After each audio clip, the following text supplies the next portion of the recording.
Christmas at Sea by Robert Louis Stevenson. The sheets were frozen hard, and they cut the naked hand. The decks were like a slide where a seaman scarce could stand.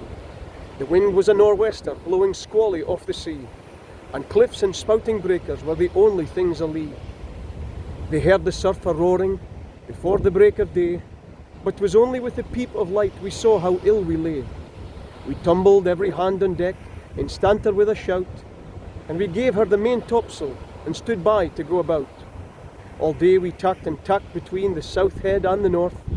All day we hauled the frozen sheets and got no further forth.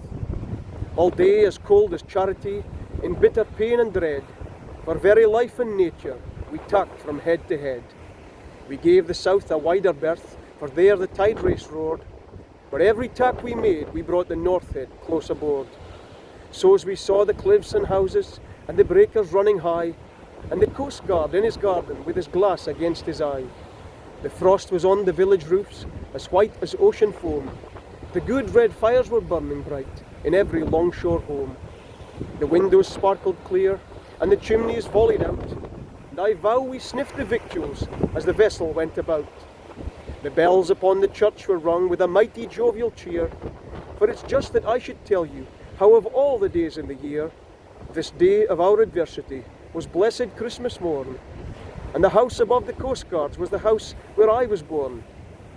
Oh well I saw the pleasant room, the pleasant faces there, my mother's silver spectacles, my father's silver hair, and well I saw the firelight like a flight of homely elves go dancing round the china plates that stand upon the shelves, and well I knew the talk they had, the talk that was of me, of the shadow on the household, and the son that went to sea.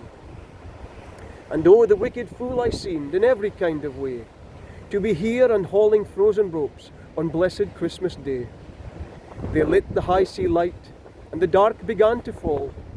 All hands to loose topgallant sails, I heard the captain call.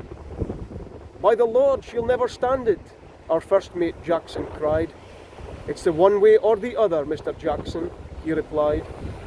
She staggered to her bearings, but the sails were new and good, and the ship smelt up to windward, just as though she understood. As the winter's day was ending, in the entry of the night, we cleared the weary headland and passed below the light. And they heaved a mighty breath, every soul on board but me, as they saw her nose again pointing, handsome out to sea.